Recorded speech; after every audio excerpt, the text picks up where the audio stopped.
እግዚአብሔር በላይ የሆነ ምንም ችግር በዚህ ዓለም ላይ የለም።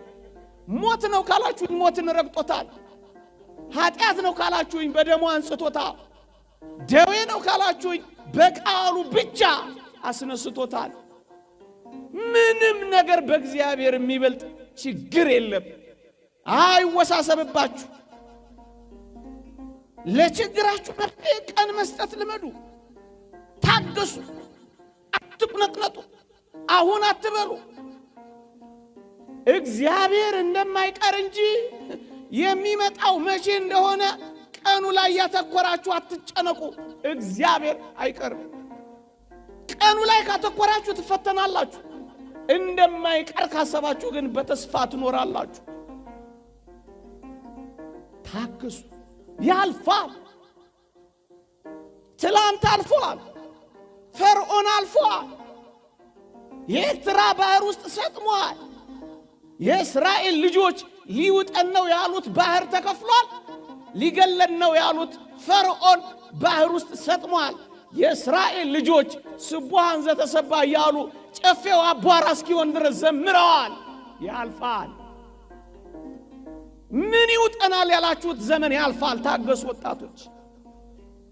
ይሄ የእግዚአብሔር ቃል ስለሆነ ነው። እኔ መተማመኛ መሰጣችሁ ኢንሹራንስ ካምፓኒ የለኝ። እግዚአብሔር ግን ዋስትናችን፣ የትላንትናው ሕይወት መተማመኛችን ነው። ከትላንት አልፋችሁ እዚህ ደርሳችሁ የለም። የትላንት ትዝታችሁን እግዚአብሔር ያደረገላችሁን መርሳት ይገባችኋል ወጣቶች። ትላንትን ለትዝታና ለትውስታ ነገን ለተስፋ ሰንቃችሁ ዛሬን በደስታ ኑሩ። ክርስትናዬ ነው። ታገሱ። እኔ ልጅ ያለው ኤችአይቪ ኤድስ የሚባል በሽታ ነበር። ሰፈሬ የነበሩ እጅግ ውብ እህቶች፣ እጅግ ጎበዝ ወጣቶች ልክ በሽታው እንደያዛቸው ራሳቸውን እያነቁ ይገሉ ጀመር፣ መርዝ እየጠጡ በጣም ብዙዎች። ግን ይገርማቸዋል። ጥቂት 1-2 ዓመት ካለፈ በኋላ ይሄ ኃይለኛ የተባለው በሽታ መድከም ጀመረ።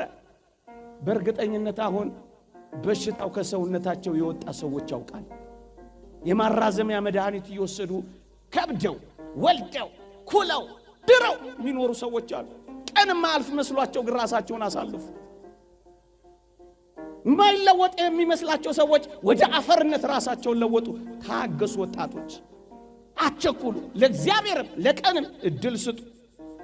ራስን ማጥፋት በሱስ በለው በተለያየ ነገር በለው ራስን ማጥፋት የተወደድክ ክርስቲያን ሆይ የሚያጠፋው አንተንና ህልውናህን ነው እንጂ ችግርህን አጥፍቶ አያውቅም። ጎበዝ ኮንክ ክርስቲያን ኮንክ በችግር ላይ በጸሎት ተነሳ፣ በተጋድሎ በርታ፣ በምስጢራተ ቤተ ክርስቲያን ተሳትፎ ጠንክር እንጂ ችግርህን ታስወግደዋለህ። ራስህን ግን አታስወግደው። ራስን ማጥፋት ባጭሩ ራስን ማጥፋት ትንሽ ችግር ለመፍታት ትልቅ ችግር መፍጠር ነው።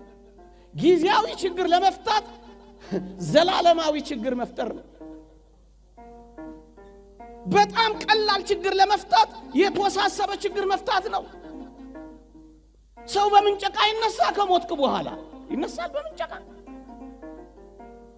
ሾፌሮች የሉም እንዴ? ይነሳል ሰው በምንጨቃ ይነሳል። በቃ በቃ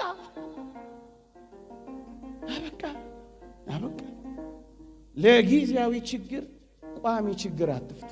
አንድ ድምጽ ብቻ አላሰማችሁ። አፍቃሪ አምላክ አላችሁ።